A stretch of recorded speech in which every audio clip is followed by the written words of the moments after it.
অথচ এমন একটা আয়াত নাজিল হওয়ার পরে রাসূলের সাহাবী সালমান ফারসি ভয় পেয়ে গেলেন।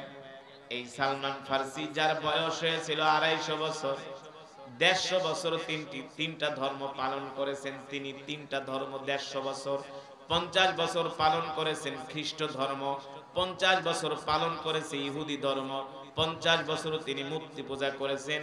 তিনটা ধর্ম তিনি 150 বছর পালন করেছেন। তার বয়স হয়েছিল মোট 250 বছর। কত বছর?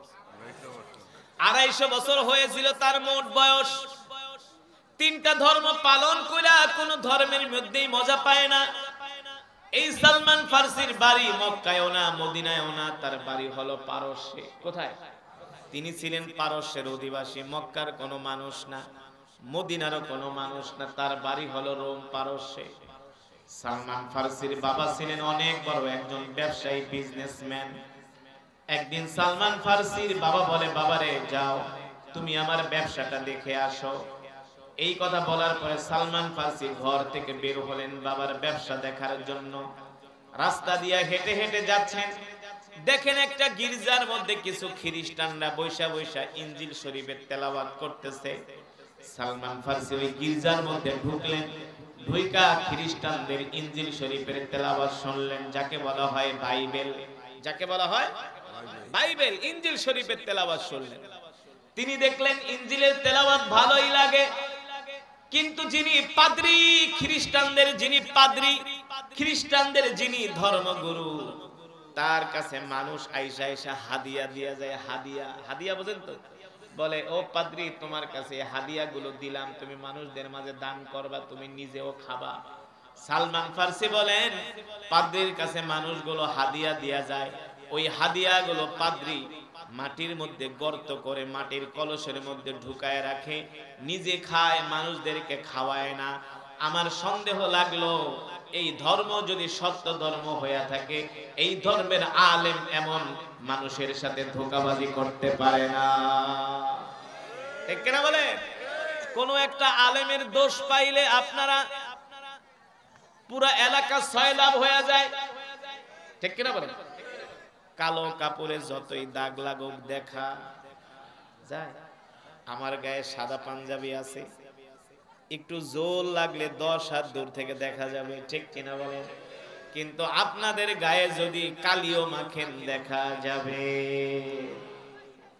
সালমান ফারসি বলেন, এই খ্রিস্ট ধর্ম যদি সত্য ধর্ম হতো তাহলে এই আলিম কখনো এই 2 নম্বরই করতে পারে না, মানুষের মাল আত্মসাৎ করতে পারে না।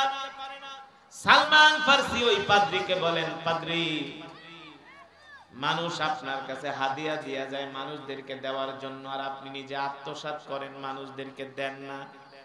তার মানে আপনিও সঠিক না, আপনার ধর্ম সঠিক না। ঠিক কিনা বলেন? ধর্ম সঠিক, আপনিও সঠিক না, আপনার ধর্ম সঠিক না। সত্যি করে বলে, এর চাইতে আরো সুন্দর কোন ধর্ম আছে কিনা? এ পাদ্রী আপনি আমাকে চেনেন না, আমার পরিচয় জেনে নেন। আমি 50 বছর মূর্তি পূজা করছি, 50 বছর ইহুদি ধর্ম পালন করছি, 50 বছর খ্রিস্ট ধর্ম পালন করেছি, কোন ধর্ম আমার কাছে মজা লাগে না।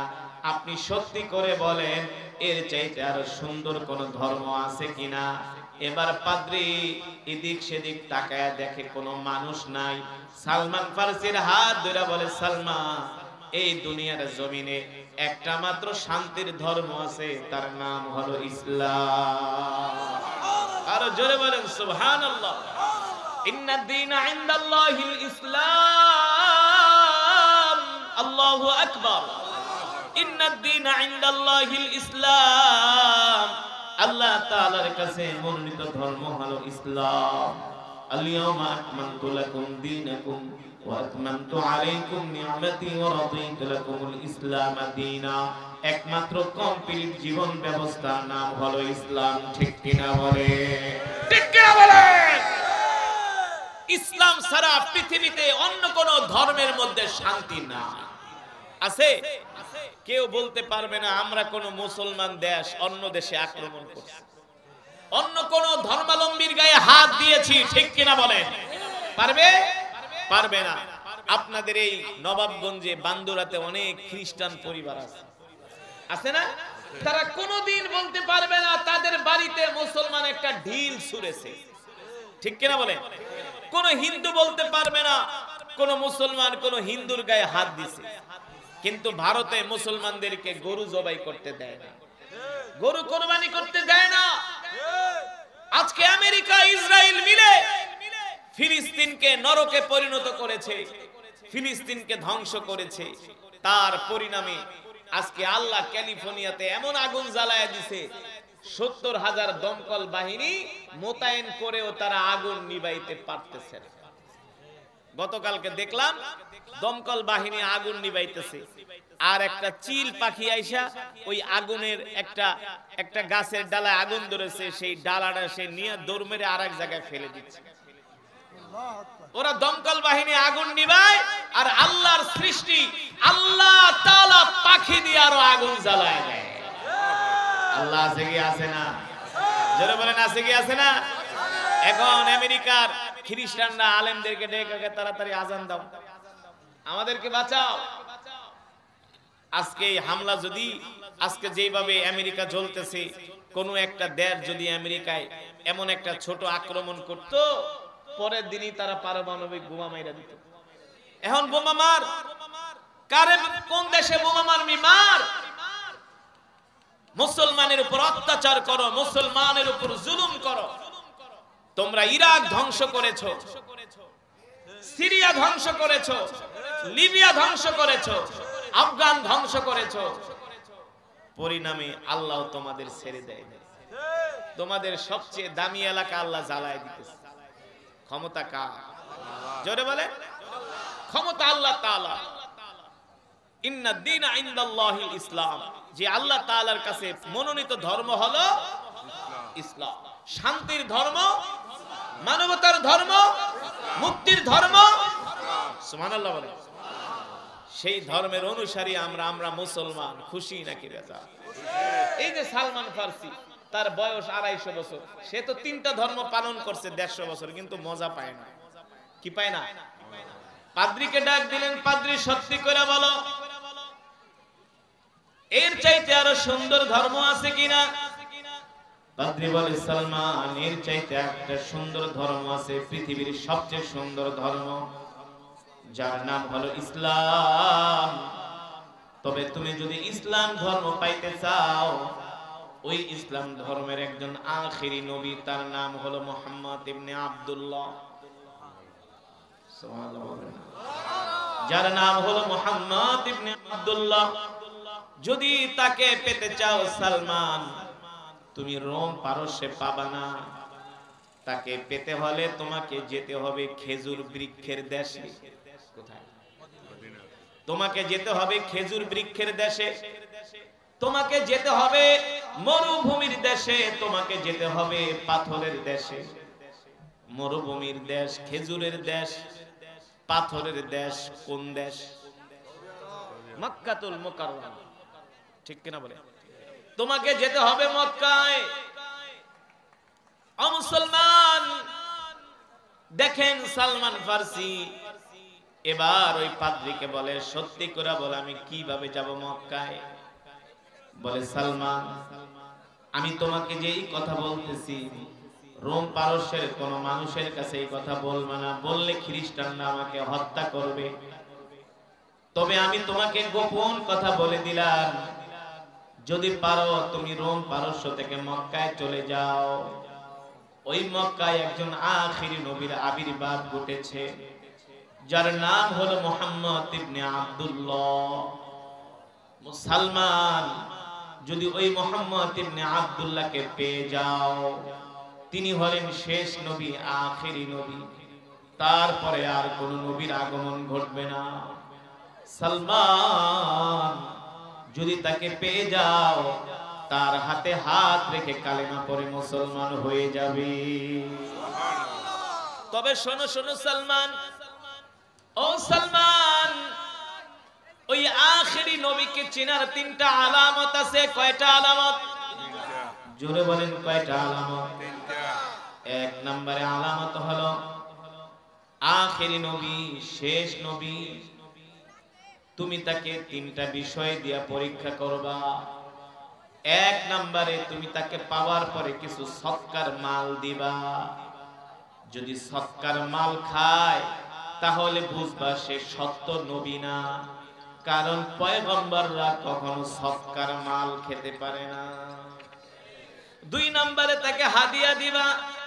যদি হাদিয়ার মাল গ্রহণ করে তাহলে বুঝবা সত্য নবী। আর তিন নম্বরে তার ডান বাহুর মধ্যে একটা গোস্তের টুকরা থাকবে, সেই টুকরার মধ্যে আল্লাহ তাআলা একটা শেষ নবীর সিল মেরে দিবে। আল্লাহু আকবার। এই সিল দেখে, মোহরাঙ্কিত সিল দেখে বুঝে নিবা তিনি শেষ পয়গম্বর, তারপরে আর কোন নবীর আগমন ঘটবে না। তবে সালমান, যদি তুমি রোম পারস্য থেকে মক্কায় যেতে চাও, তোমাকে প্রথমেই যেতে হবে সিরিয়ার রাজধানী দামেস্কে। কোথায়? মক্কা থেকে একদল ব্যবসায়ী কাফেলা ব্যবসা করার জন্য তারা সিরিয়াতে আসে। ওই কাফেলার যদি সঙ্গী হতে পারো তাহলে তুমি মক্কায় যেতে পারবা। সালমান, আর দেরি করবা না, যাও যাও, বাড়ি থেকে বাপমার থেকে বিদায় নিয়ে তাড়াতাড়ি করে সিরিয়ার রাজধানী দামেস্কে চলে যাও। এখন গরমের মৌসুম, আরবের ব্যবসায়ীরা ব্যবসা করার জন্য সিরিয়াতে আসছে।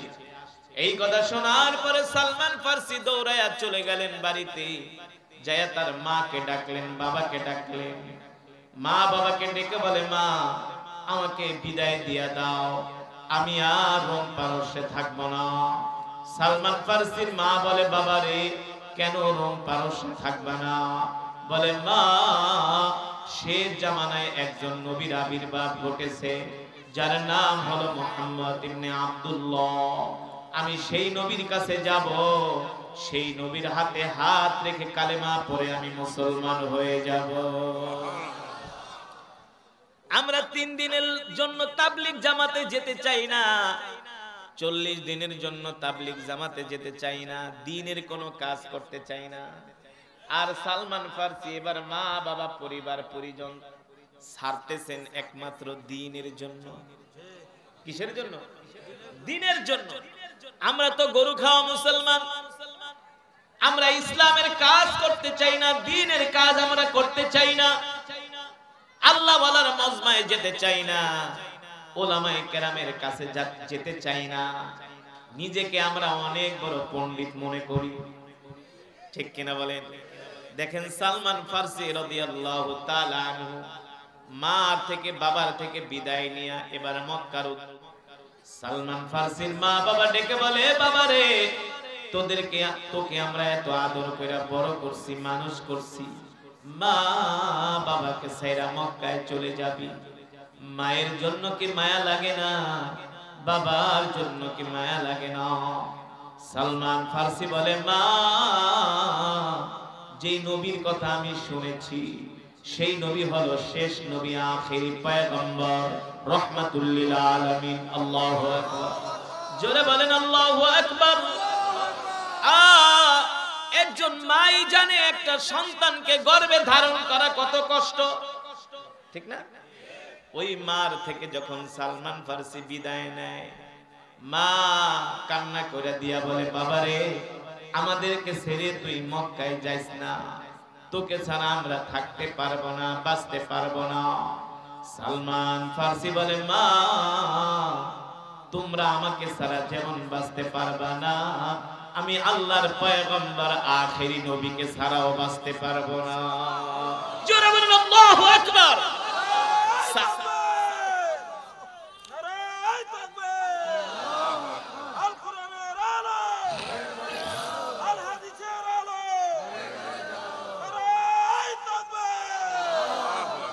সাহাবায়ে কেরাম আল্লাহর নবীকে কেমন করে ভালোবাসতেন দেখেন। এবার নবীর জন্য সালমান ফার্সি নিজের মা বাবা ছাড়তেছেন, নিজের দেশ নিজের পরিবার ত্যাগ করতেছেন আল্লাহ রাসূলের জন্য, দ্বীনের জন্য, ঠিক কিনা বলেন? দ্বীনের জন্য নিজের আরাম আয়েশের জিন্দেগি ত্যাগ করতেছে। এবার সালমান ফার্সি রোম পারস্য থেকে সিরিয়ার রাজধানী দামেস্কের দিকে রওনা করলেন। সেই 1450 বছর আগের ঘটনা। আধুনিক কোন রাস্তাঘাট ছিল না, ঘোড়ার পিঠে চড়ে, উটের পিঠে চড়ে মরুভূমির মধ্যে জার্নি করে করে, সফর করে করে তিনি সিরিয়ার রাজধানী দামেস্কে পৌঁছালেন। যে জিজ্ঞেস করলেন, এ দামেস্কবাসীরা, মক্কা থেকে কোন ব্যবসায়ী কাফেলারা ব্যবসা করার জন্য আসছে, তাদের কাছে আমাকে নিয়ে যাও। সালমান ফারসি রাদিয়াল্লাহু তাআলা আনহুকে ওই ব্যবসায়ী কাফেলার যিনি সরদার ছিলেন তার কাছে নিয়ে যাওয়া হলো। সালমান ফারসি ওই ব্যবসায়ী কাফেলাকে বলে, ভাই তোমরা কি মক্কা থেকে আসছো? বলে, আমরা মক্কা থেকে আসছি। তোমার বাড়ি কোথায়? বলে, আমার বাড়ি হলো রোম পারস্যে। তুমি রোম পারস্যের মানুষ হইয়া মক্কায় কেন যাবা? বলে, ভাই আমি শুনেছি মক্কায় নাকি একজন আখিরি নবীর আবির্ভাব ঘটেছে, যার নাম হলো মুহাম্মদ ইবনে আব্দুল্লাহ। আল্লাহু আকবার। আমি ওই নবীর কাছে যাব, সেই নবীর হাতে হাত রেখে কালেমা পড়ে মুসলমান হয়ে যাব। আল্লাহু আকবার। আরবের যিনি ব্যবসায়ী কাফেলার সরদার ছিলেন, তিনি ছিলেন ইহুদি, আল্লাহ রাসূলের দুশমন। কে পাইছে একটারে, যেমন বুঝায় বাজায় আমাদের সাথে নিয়ে নাও। বলে, শোনো, তোমাকে আমরা মক্কায় নিয়ে যাব, শর্ত হলো আমাদেরকে মোটা অঙ্কের উপঢৌকন দিতে হবে। সালমান ফারসি বলে, ভাই আমি গরিবের ছেলে না, আমি বড় লোকের ছেলে। এই ব্যাগ ভর্তি আমি দিনার দিরহাম নিয়ে আসছি, যা লাগে নিয়ে যাও, নিয়ে যাও। তার বিনিময়ে তোমরা আমাকে মক্কায় নিয়ে আল্লাহ রাসূলের কাছে পৌঁছে দাও। আরবের ব্যবসায়ীরা বলে, ব্যবসা করে আর কত লাভ করব? এই লোকটাকে যদি আমরা সাথে করে নিয়ে যাই, মক্কায় নিয়ে তাকে আমরা গোলাম হিসাবে বাজারে বিক্রি করে দিব। তারা পরামর্শ করতেছে, ওকে আমরা মুহাম্মাদের কাছে দিব না, কারণ মুহাম্মদ হলো আমাদের দুশমন, আমাদের শত্রু। দেখতে শুনতে গোলাম অনেক সুন্দর, বড় লোকের ছেলে, সাথেও অর্থবিত্ত আছে। সালমান ফারসির থেকে সব অর্থগুলো নিয়ে গেলেন। নেওয়ার পরে ওই ব্যবসায়ী কাফেলারা সালমান ফারসিকে সঙ্গে করে তারা মক্কার উদ্দেশ্যে রওনা দিলেন। সালমান ফারসিকে ঠিক মতো খাবার দাবার দেয় না, ঠিক মতো তার আহার দেয় না। না খেতে খেতে সালমান ফারসি শুকায়া কাঠ হয়ে গেছে। এবার সফর করে করে যখন সিরিয়ার রাজধানী দামেস্ক থেকে পৌঁছালেন মক্কায়, সালমান ফারসি বলে, এ ব্যবসায়ী কাফেলার সরদার, আমাকে আল্লাহর পয়গম্বর মুহাম্মদ সাল্লাল্লাহু আলাইহি সাল্লামের কাছে পৌঁছে দাও। ব্যবসায়ী কাফেলার যিনি সরদার ছিলেন তিনি বললেন, সালমান তুমি জানো না, তুমি যার কাছে আসছো সে হলো আমাদের শত্রু, আর শত্রুর কাছে তোমাকে আমরা দিতে পারি না, তোমাকে আমরা বাজারে নিয়ে গোলাম হিসাবে বিক্রি করে দিব। সালমান ফারসি বলে, ভাই আমার সাথে এই আচরণ করো না। আমি আমার মা বাবা ছেড়ে, পরিবার পরিজন ছেড়ে রোম পারস্য থেকে মক্কায় আসছি একমাত্র আল্লাহর নবীকে পাওয়ার জন্য। আল্লাহর নবীকে পাওয়ার জন্য। আমার সাথে এই বেঈমানি করো না, আমাকে কষ্ট দিও না, আমার মনে অনেক দুঃখ। আমি আমার আয়েশি জিন্দেগি ত্যাগ করেছি ইসলাম পাওয়ার জন্য। তোমাদেরকে তো আমি মোটা অঙ্কের উপঢৌকন দিয়েছি, আমাকে কেন গোলাম হিসাবে বিক্রি করবা? আমাকে আল্লাহ রাসূলের কাছে পৌঁছে দাও। এই কথা বলার পরে ব্যবসায়ী কাফেলার যিনি সরদার সালমান ফারসির গালের ভিতরে একটা চটকানা মারলেন, এক থাপ্পড় মারলেন। বলে, কথা বলবি না, কথা বললে জানে মেরে ফেলবো। এই কথা বলে সালমান ফারসির দুই হাত বাঁধলেন, দুই পা বাঁধলেন। এবার বেঁধে সালমান ফারসিকে মক্কার বাজারে নিয়ে গেলেন। মক্কার বাজারে নেওয়ার পরে যে সালমান ফারসিকে দেখে সেই পছন্দ করে। দেখতে গোলাম অনেক সুন্দর, মনে হয় ভালো কোনো পরিবারের ছেলে। এ কত টাকা চাও? তত টাকার বিনিময়ে, যত দিরহাম দিনার চাও তার বিনিময়ে আমরা গোলামকে কিনে নিব। মোটা অঙ্কের বিনিময়ে সালমান ফারসিকে গোলাম হিসাবে বিক্রি করে দিলেন। আরবের ব্যবসায়ী কাফেলার সরদার সালমান ফারসির সাথে বেঈমানি করলেন। সালমান ফারসি বলে, ভাই আমার সাথে বেঈমানি করো না, আমাকে আল্লাহর নবীর কাছে পৌঁছে দাও। বলে, বেটা মুহাম্মদ হলো আমাদের দুশমন, আমাদের বাপ দাদার দুশমন। ওই মুহাম্মদের কাছে তুমি যাইবা, আমরা সেটা কোনোদিন মেনে নিব না। বলেন নাউজুবিল্লাহ। এবার সালমান ফারসিকে গোলাম হিসাবে বিক্রি করে দিলেন মক্কার বাজারে। সালমান ফারসিকে যিনি ক্রয় করে নিলেন মোটা অঙ্কের বিনিময়ে, তিনি ছিলেন আরাক ইহুদি। এবার সালমান ফার্সিকে তার বাড়িতে নিয়ে গরু চড়ায়, তার বাড়িতে নিয়ে বকরি চড়ায়, ভেড়া চড়ায়, উট চড়ায়। ও মুসলমান, বিলিনিয়ারের ছেলে, এত বড় বড় লোকের ছেলে, ব্যবসায়ীর ছেলে হলো সালমান ফার্সি। আজকে আল্লাহর দ্বীনের জন্য তিনি ছাগল চড়াইতেছেন, ঠিক কিনা বলে? তিনি বকরি চড়াইতেছেন, ভেড়া চড়াইতেছেন, সাধারণ একজন গোলামির কাজ করতেছেন একমাত্র আল্লাহর দ্বীন পাওয়ার জন্য। এত কষ্ট করে সাহাবায়ে কেরাম আল্লাহর দ্বীন পেয়েছে, ঠিক কিনা বলেন? ঘরের ভিতরে বৈশা বৈশা দিন পাওয়া যায় না। আল্লাহর দিন পেতে হলে রাস্তায় আসতে হয়, ঘাম ঝরাতে হয়, রক্ত দিতে হয়, জীবন দিতে হয় কি হয় না? রাসূলের সাহাবীরা এমন ভাবে কষ্ট করেছেন। সালমান ফার্সি বলেন, আমি দিনের বেলায় আমার মনিবের বাগানে কাজ করি, আর রাতের বেলায় আমি মক্কার গলিতে গলিতে ঘুরা ঘুরা আল্লাহর নবীকে খুঁজি, কোন জায়গায় আল্লাহর নবী আছে। সালমান ফার্সি বলে, আমি দিনের বেলায় কাজ করি আর রাত্র বেলা আমি মক্কার গলিতে গলিতে ঘুরি, কারণ কিছু তো চিনে না, বুঝেন নাই? যার কাছে জিজ্ঞেস করে সে মিথ্যা কথা বলে। সালমান ফার্সিকে আল্লাহর নবীর কথা বলে না, অথচ সালমান ফার্সি রোম পারস্য থেকে মক্কায় আসছে আল্লাহর নবীকে পাওয়ার জন্য। হ্যাঁ, কেউ তার কাছে আল্লাহ রসুলের সন্ধান দেয় না। সালমান ফার্সি বলে, একদিন আমি খেজুর বাগানে খেজুর পাড়তেছি, হঠাৎ করে একজন লোক আইসা বলতেছে, মক্কাবাসীরা আমাদের কপাল পুড়ে গেছে, আমাদের কপাল পুড়ে গেছে। কি হয়েছে, কি হয়েছে? আরে মুহাম্মদ ইবনে আব্দুল্লাহ আমাদের বাপ দাদার ধর্মকে মাটির সাথে মিশায় দিতেছে। কেন? মুহাম্মদ ইবনে আব্দুল্লাহর কাছে মক্কার যুবকেরা হাতে হাত রেখে কালেমা পড়ে মুসলমান হয়ে যাচ্ছে। সালমান ফার্সি বলে, আমি খেজুরের বাগানে কাজ করতেছিলাম, এই কথা শোনার পরে আমি খেজুর গাছ থেকে লাফ দিয়ে জমিনে পড়ে গেলাম। আমি যুবকের পা জড়ায় ধরে বলি, আইনা মুহাম্মদ ইবনে আব্দুল্লাহ, এ যুবক বলো বলো আল্লাহর নবী কোথায় আছে? এই কথা বলার পরে ওই যুবক সালমান ফার্সিকে বলে, বেটা তুই হলি একটা গোলাম, এই গোলামি কাজ করস, এই বাগানে কাজ করস, তুই মোহাম্মদকে দিয়া কি করবি? সালমান ফার্সি বলে, ভাই আমি আল্লাহর নবীকে পাওয়ার জন্য রোম পারস্য থেকে মা বাবা ছেড়ে মক্কায় এসেছি, আল্লাহ রসুলের সন্ধান আমার কাছে দাও। বলে, না, তার সন্ধান তোমার কাছে দেওয়া যাবে না। সালমান ফার্সি কাকুতি মিনতি করার সাথে সাথে ইহুদি যুবক সালমান ফার্সির গালের মধ্যে আর একটা জোরে চটকানা বসায় দিছে। খালি মার খাইতেই আছে, আল্লাহর দিন পাওয়ার জন্য শুধু মার খাইতে আছি। আর আমরা আল্লাহর দিন পাওয়ার জন্য কয়দিন মার খাইছি, কতটুকুন ঘাম জড়াইছি, কতটুকুন কষ্ট করছি, কতটুকুন মেহনত করছি। অথচ রাসূলের সাহাবী সালমান পদে পদে ঘাটে ঘাটে শুধু অত্যাচারের শিকার হচ্ছে, ঠিক কিনা বলে?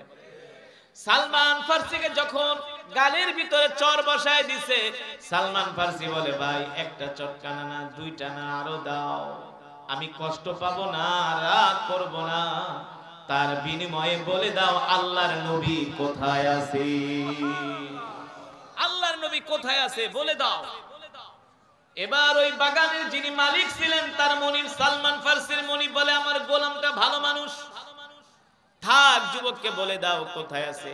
মুহাম্মদ ইবনে আব্দুল্লাহ বলে, এদিকে আয়। যদি মুহাম্মদ ইবনে আব্দুল্লাহকে পেতে চাও, ওই যে বাইতুল্লাহর পাশে একটা পাহাড় আছে যার নাম হলো জাবালে আবু কুবাইস। নাম কি? জাবালে আবু কুবাইসের নিচে বৈশা মুহাম্মদ তার সঙ্গীদেরকে কোরআনের আলোচনা শোনায়। যাও যাও মুহাম্মদকে দেখা আসো। সালমান ফার্সি বলে, আমি আর দেরি করলাম না, আমি কিছু খেজুর নিয়ে আল্লাহ রসুলের কাছে চলে গেলাম। আল্লাহ নবীকে এক পলক দেখা মাত্রই আমি রসুলের প্রেমে পাগল হয়ে গেলাম। সালমান ফার্সি বলে, আমি আল্লাহ নবীকে এক পলক দেখার সাথে সাথে এতদিন আমি যত কষ্ট করছি আমার সব দুঃখগুলো ভুলে গেছি। এবার আল্লাহ নবীকে পাদ্রী বইলা দিছে। আল্লাহ রসুলকে চেনার তিনটা আলামত আছে। কয়টা? এক নম্বরে তাকে সৎকার মাল দিবা। সৎকার মাল খাইলে বুঝবা তিনি আসল নবী না তিনি ভেজাল নবী। আর যদি হাদিয়ার মাল খায় তাহলে বুঝবা আসল নবী। আর যদি তার ডান বাহুর মধ্যে খতমে নবুয়তের একটা সিল মোহর মারা থাকে তাহলে বুঝবা তিনি সত্য নবী। এবার সালমান ফারসি আল্লাহর নবীকে কিছু খেজুর দিয়া বললেন, এই খেজুরগুলো আপনার জন্য আমি সদকা এনেছি। আল্লাহ রসুল বললেন, সদকা আমার জন্য জায়েজ নাই, সদকা খাওয়া আমার জন্য জায়েজ নাই, আমি সদকার মাল খাই না। আল্লাহ নবী ওই সদকার মালগুলো সাহাবীদের মাঝে বিলিয়ে দিলেন। সালমান ফারসি বলেন, আমি আবার 3 দিন পরে আল্লাহর নবীর কাছে গেলাম, যে বললাম, ওগো আল্লাহর পয়গম্বর, এই খেজুরগুলো আমি আপনার জন্য হাদিয়া এনেছি। আল্লাহর নবী বললেন, হাদিয়া খাওয়া আমার জন্য জায়েজ। এবার নবীজি নিজে হাদিয়া খেলেন, সদকার মাল খেলেন না, হাদিয়ার খেজুর নিজেও খেলেন, সাহাবীদের মাঝে বিলায় দিলেন। সালমান ফারসি বলে, আমার 2টা প্রমাণ হয়ে গেছে, এখন আর বাকি আছে কয়টা? একটা। আল্লাহ নবীর শরীর মোবারকের ভিতরে খতমে নবুয়তের একটা সিল আল্লাহ মাইরা দিছে। মা কানা মুহাম্মাদুন আবা আহাদিম মির রিজালিকুম ওয়ালাকিন রাসূলুল্লাহি ওয়া খাতামান নাবিয়্যিন। আল্লাহু আকবার। নবী আপনি শেষ নবী, আপনার পরে এই দুনিয়াতে আর কোন নবীর আগমন হবে? আল্লাহর নবী বলেছেন, আনা খাতামুন নাবিয়্যিন লা নাবিয়্যা বাদি, আমার পরে আর কোন নবী এই দুনিয়াতে আসবে না। আল্লাহ রাসূলের পরে যদি কেউ নবী দাবি করে সে হলো কাফির। ঠিক কিনা বলেন? সে কি? আমার নবীর পরে যদি কেউ নবী দাবি করে সে হলো কাফের। এই বাংলাদেশে একটা ভণ্ড হারামজাদা আছে, ওর নাম হলো গোলাম মোহাম্মদ কাদিয়ানী। জানেন? হ্যাঁ, এই গোলাম মোহাম্মদ কাদিয়ানী হারামজাদা বাথরুমে পড়ে মরছে। ওর আস্তানা আছে বকশী বাজারে। কোথায়? বকশী বাজারে। আল্লাহ রাসূলের পরে নিজেকে অনেকেই নবী দাবি করছে। মুসাইলামাতুল কাজ্জাব ছিল এক হারামি, তিনিও নিজেকে নবী দাবি করছে। নাউজুবিল্লাহ বলে। ওই পাদ্রী বলে দিছে, সালমান শুনে রাখো, শেষ জামানায় কিন্তু নিজেকে অনেকেই নবী দাবি করবে, কিন্তু আসল নবী চেনার কয়টা আলামত? 3টা আলামত। আল্লাহ রাসূল হাদিয়ার মাল খেলেন, সদকার মাল খেলেন না। সালমান ফারসি বলে, আমি 2টা প্রমাণ পেয়ে গেছি, এবার বাকি আছে। আল্লাহ রাসূলের শরীরের ডান বাহুতে একটা গোশতের টুকরার ভিতরে আল্লাহ তাআলা খতমে নবুয়তের সিল মোহর মেরা দিয়েছে, বুঝেন না? কিন্তু সালমান ফারসি বলে, আমি ওই সিল মোহরটা কিভাবে দেখব? আল্লাহ রাসূল তো জামা পরা। কি পরা? জামা না খুললে তো আমি দেখতে পারবো না। সালমান ফারসি বলেন, আমি আল্লাহর নবীর পেছনে 1 দিন না 2 দিন না 3 দিন পর্যন্ত ঘুরলাম, আল্লাহর নবীর গায়ে খতমে নবুয়তের ওই মোহরাঙ্কিত সিলটা আমি দেখতে পারি না। আল্লাহ নবী একদিন জানাজার নামাজে গেছে, সাথে রাসূলের সাথে অনেক সাহাবীরা আছে, আমিও আল্লাহর নবীর পিছনে পিছনে হাঁটতেছি। আল্লাহ নবী আমাকে দেখে ডাক দিলেন, তাআলাউ ইয়া শাবাব, এই যুবক এদিকে আসো। ব্যাপার কি? তুমি আমার পিছনে ঘুরু ঘুরু করো কেন? তুমি কি প্রমাণ করতে চাও আমি সত্য নবী কিনা? আমি যে সত্য নবী তুমি কি প্রমাণ দেখতে চাও কিনা? আল্লাহু আকবার। জোরে বলেন আল্লাহু আকবার। সালমান ফারসি বলে, আপনি যে সত্য নবী আমি যে প্রমাণ করতে চাই আপনি কিভাবে জানেন? আল্লাহ নবী বলে, আমি যদি না জানি তাহলে নবী হলাম কিভাবে?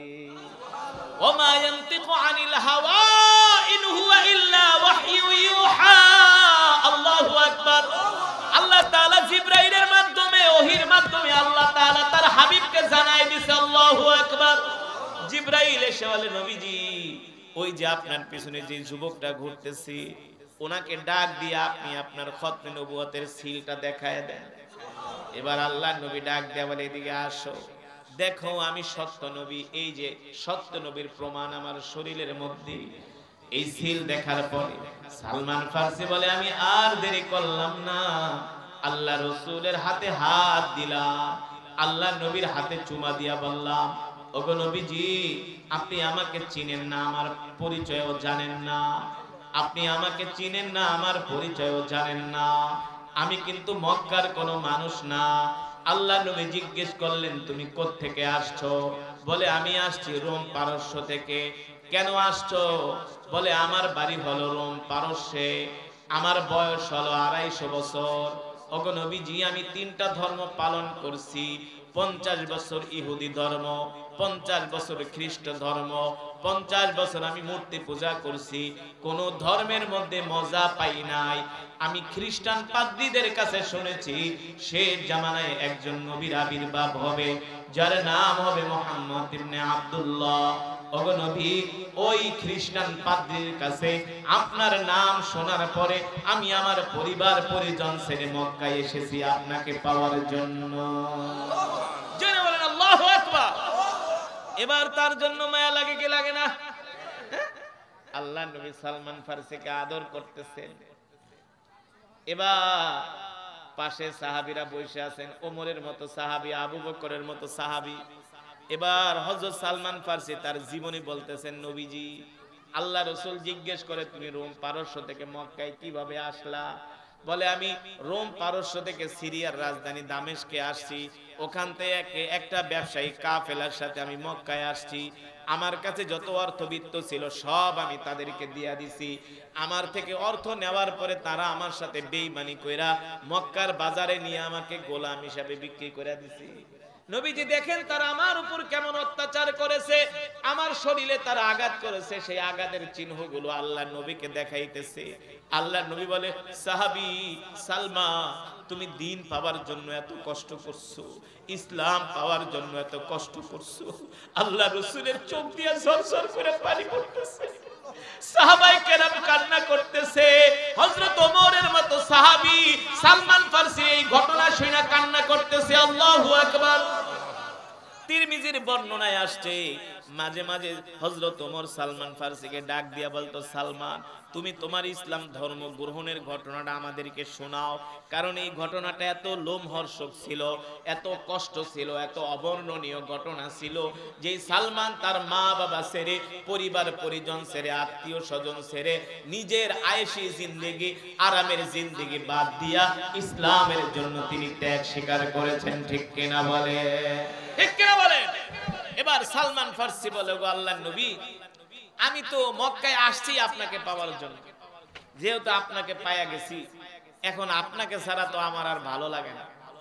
আপনি আমাকে ইহুদির কাছ থেকে মুক্ত করে আপনার কাছে নিয়ে আসেন।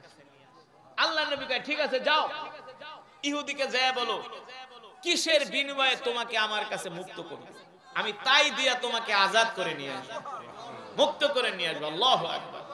দেখেন আল্লাহর রাসূল সাহাবীদেরকে কত ভালোবাসেন, সুবহানাল্লাহ বলে। এবার সালমান ফারসি ইহুদিরে যায় বলে, ইহুদি, কিসের বিনিময়ে তুমি আমাকে মুক্ত করবা বলো। কিন্তু ইহুদি মনে মনে ভাবে, সালমান ফারসির মতো এত ভালো গোলাম আমি কোনদিন, কারণ কোন মিথ্যা কথা বলে না, আমানতের খেয়ানত করে না, দেখতে শুনতে সুন্দর, আমানতদার, ভদ্র। ভদ্র তো হবে, সে তো আল্লাহ রাসূলের সাহাবী, সে তো সাধারণ কোন মানুষ না। ঠিক কিনা বলেন? সাধারণ কোন মানুষ না, এমন মানুষ কোত্থেকে পাবে? ইহুদি বলে, এত দিরহাম হইলে আমি তোমাকে মুক্ত করব। সালমান ফারসি আল্লাহ রাসূলের থেকে আইনা দেয় দিরহাম, ইহুদি মুক্ত করে না। মানে সালমান ফারসিকে সে ছাড়তে রাজি না, চায় না, কারণ এমন গোলাম সে পাবে না, এত বিশ্বস্ত। এবার এক এক দিন এক এক তাল বাহানা করে সালমান ফারসিকে মুক্ত দেওয়ার, কিন্তু মুক্তি করে না, মুক্ত করে না। শেষ পর্যন্ত ইহুদি বলে, সালমান, তোমাকে আমি মুক্ত করতে পারি, একটা শর্ত আছে। তোমার নবী মুহাম্মদকে যায় বলবা, আমাকে যদি 600 খেজুরের বিচি দিয়া গাছ লাগায় যদি 600 খেজুরের চারা উঠায় দিতে পারে, তার বিনিময়ে আমি তোমাকে মুক্ত করব। তবে শর্ত হলো খেজুরের বিচি লাগাতে হবে, আর ওই বিচি থেকে সাথে সাথে গাছ উঠতে হবে। আপনারাই বলেন, একটা খেজুরের বিচি লাগালে কি সাথে সাথে গাছ ওঠে? এটা কি দুনিয়ার কোন মানুষের পক্ষে সম্ভব? সম্ভব? সম্ভব কার পক্ষে? আল্লাহ। কার পক্ষে? আল্লাহ। আল্লাহ রাসূল টেনশনে পড়ে গেলেন, কিভাবে এটা সম্ভব? 600 খেজুরের বিচি লাগাইলে কি গাছ উঠবে নাকি সাথে সাথে? মানে ইহুদি হলো শয়তান, সে কোনোভাবে সালমান ফারসিকে ছাড়বে না। আল্লাহ তাআলা জিবরাইলকে পাঠিয়েছে, জিবরাইল যাও আমার হাবিবকে ইহুদি বিভ্রান্ত করার জন্য, লজ্জা দেওয়ার জন্য যেই চক্রান্ত করতেছে, আমি ইহুদির চক্রান্ত নস্যাৎ করে দিই। আমার রাসূলকে বলো খেজুরের বিচি লাগাইতে, আমি আল্লাহ আমার কুদরত দিয়া গাছ উঠায় দিই। এটা রাসূলের বরকত। ওমা আরসালনাকা ইল্লা রাহমাতাল লিল আলামিন। আল্লাহু আকবার বলে। এবার সালমান ফারসিকে আল্লাহর নবী ডাক দিলেন, সালমান যাও যাও ইহুদিকে যে বলো 600 খেজুরের বিচি রেডি রাখতে। 600 খেজুরের বিচি দিয়ে আমি মাটির ভিতরে পুইতা গাছ উঠায়, যদি গাছ ওঠে তাহলে তোমাকে মুক্ত করবে কিনা তুমি জিজ্ঞেস করো ইহুদির কাছ থেকে। সালমান ফারসি যায় বলে, ইহুদি আল্লাহর নবী আমাকে তোমার কাছে পাঠাইছি, যদি 600 খেজুরের বিচি মাটির মধ্যে পোতার পরে গাড়ার পরে যদি গাছ ওঠে তুমি আমাকে মুক্ত করবে কিনা। ইহুদি বলে, সালমান এতদিন তোমার সাথে যাই বলেছি না বলেছি, আর তোমার সাথে মিথ্যা কথা বলবো না, এবার তোমাকে মুক্ত করে দিব। আল্লাহর নবী বললেন, ঠিক আছে সালমান ইহুদিকে বলবা 600 খেজুরের দানা রেডি রাখতে, বিচি রেডি রাখতে, আমরা 2 দিন পরে ইহুদির বাড়িতে আসব। ঠিক আল্লাহর নবী সাহাবীদের একটা জামাত নিয়া সালমান ফারসি সহ 2 দিন পরে ইহুদির বাড়িতে গেলেন। আল্লাহর নবী যায় বলেন, সালমান ইহুদির কাছ থেকে খেজুরের বিচিগুলো নিয়ে আসো। এবার ইহুদির কাছ থেকে যখন খেজুরের বিচিগুলো চায়, ইহুদি কি করছে, ওই খেজুরের বিচিগুলো আগুন দিয়া জ্বালায় দিছে। কি করছে? আগুন দিয়ে যদি খেজুরের বিচি জ্বালায়, সেই খেজুরের বিচি থেকে কোনোদিন গাছ ওঠে? সম্ভব? আপনারা কোনোদিন পোড়া বিচি দিয়া কোনো গাছ লাগাইলে কোনোদিন হয় এটা শুনছেন? মানে ইহুদি কোনোভাবে সালমান ফারসিকে মুক্ত, আর আল্লাহর নবীও ইহুদির কাছে রাখবে না। ইহুদির বাচ্চায় কি কোনোদিন আল্লাহ রসুলের সাথে পারবে? হ্যাঁ, আল্লাহ রসুলের সাথে কে আছেন? আল্লাহ তাআলা আছেন, ঠিক কিনা বলেন? তিনি তো হাবিবুল্লাহ, আল্লাহর দোস্ত। সুবহানাল্লাহ বলেন। ইমামুল আম্বিয়া, সমস্ত নবীদের ইমাম, সাইয়্যিদুল মুরসালিন, খাতামুন নবীন। এবার ইহুদি যখন খেজুরের বিচিগুলো আগুন দিয়ে পুড়িয়ে ফেলেছে, সালমান ফারসি এই কথা শোনার পরে কান্না করতেছে, কয় না আমার কপালে আর কোনোদিন আল্লাহর নবীর কাছে যাওয়া হবে না, কারণ পোড়া খেজুরের বিচিতে গাছও হবে না, আর আমি কোনোদিন মুক্ত। সালমান ফারসি ছোট বাচ্চার মতো কান্না করতেছে। আল্লাহ নবী ডাক দিছে, লিমা তাবিকি ইয়া সালমান, এ সালমান কান্না করো কেন? সালমান ফারসি বললে, ও নবীজি দেখেন মা বাবা সাইরা আপনার কাছে আসছি, ইহুদি এখন আমাকেও আপনার কাছে যেতে দিবে না। বলে কি হয়েছে? বলে ইহুদি ষড়যন্ত্র করে খেজুরের বিচিগুলো আগুন দিয়া জ্বালায় দিছে। আল্লাহর নবী মুস্কি হাসি দিয়া বলে, সালমান চিন্তা করবা না, টেনশন করবা না, যেই আল্লাহ ভালো খেজুরের বিচি দিয়া গাছ উঠাইতে পারে, ওই আল্লাহ পোড়া খেজুরের গাছ বিচি থেকেও গাছ উঠাতে পারে। চিন্তা করো কেন?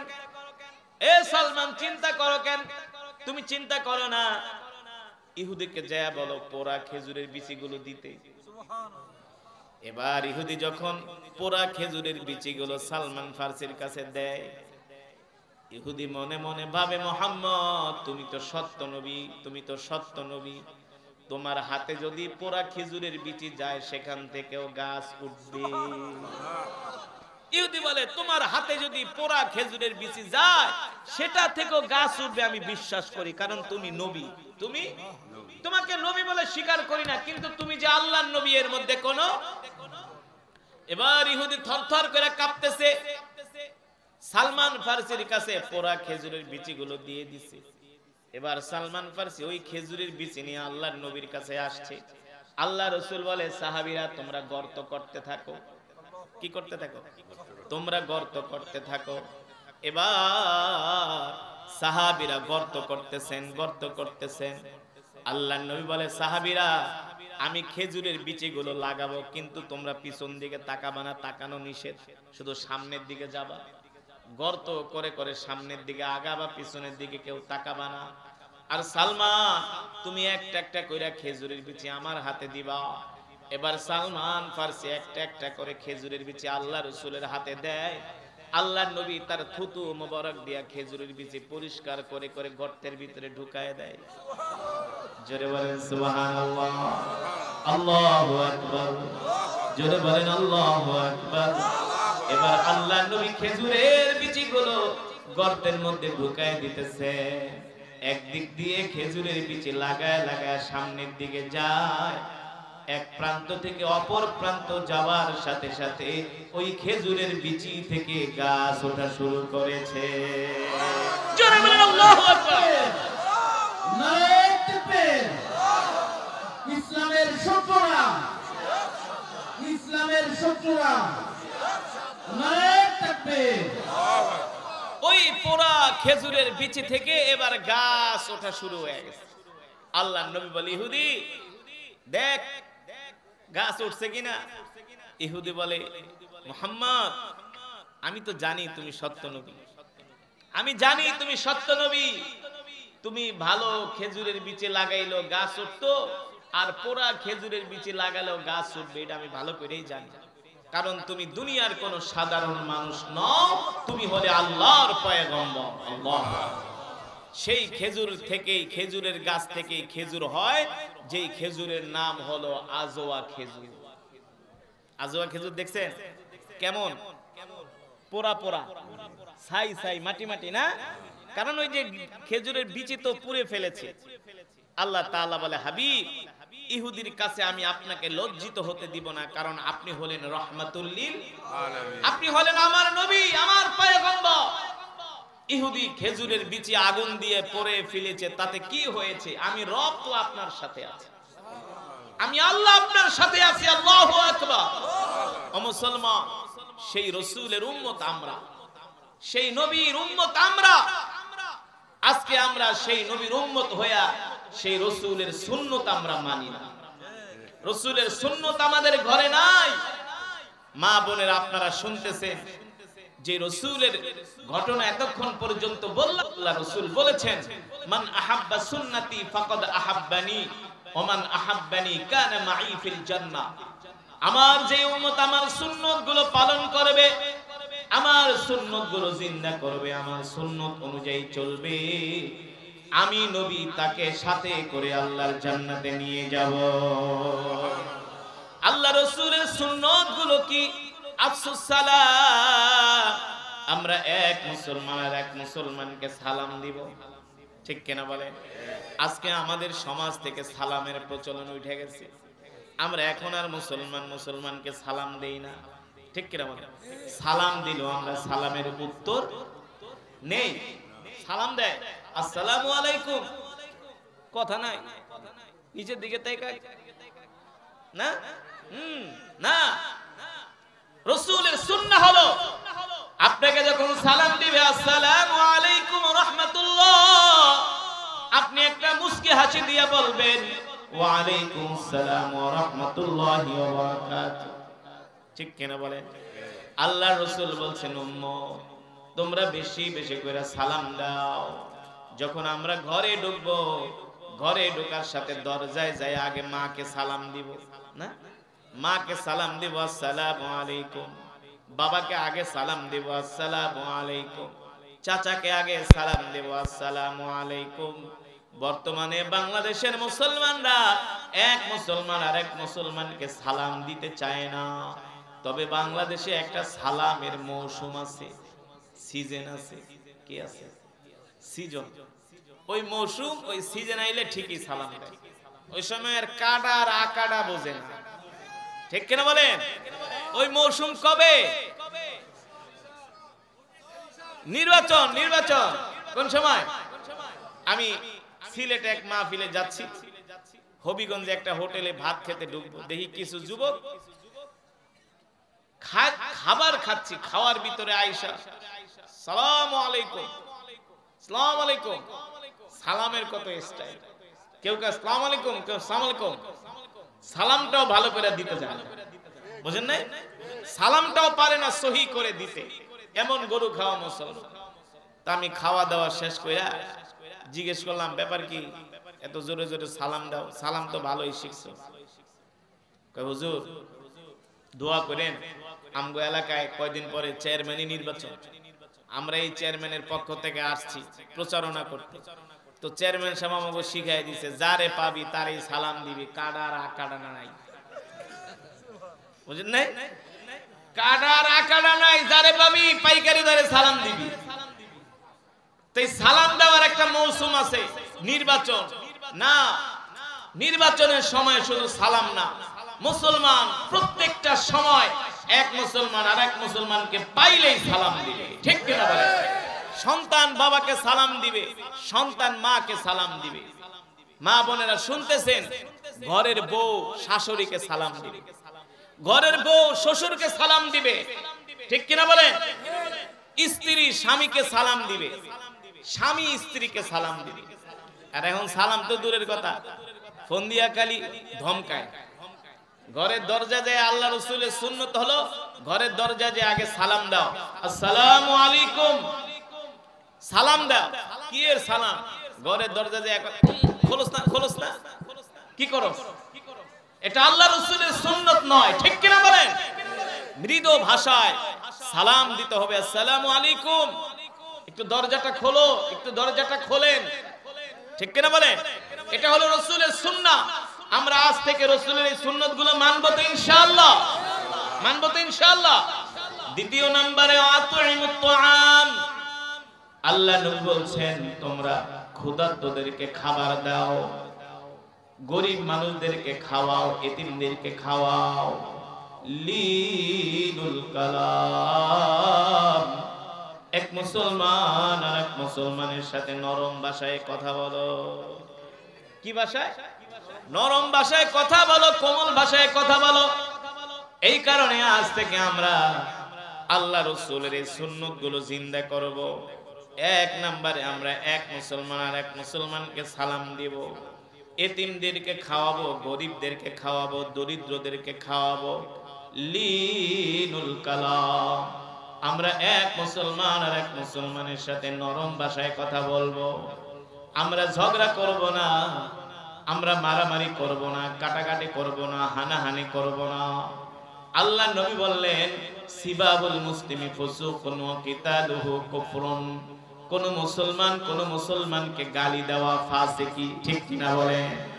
এক মুসলমান আর এক মুসলমানকে গালি দিতে পারে না। কেউ যদি কোন মুসলমানকে গালি দেয় তাহলে আল্লাহ রাসূল বলেন সে ফাসিক হয়ে গেল, ঠিক না? সে ফাসিক হয়ে গেল। ও মা বোনেরা, ঘরের বউ শাশুড়ির সাথে সুন্দর ব্যবহার করবে না, ঘরের বউ স্বামীর সাথে সুন্দর ব্যবহার করবে।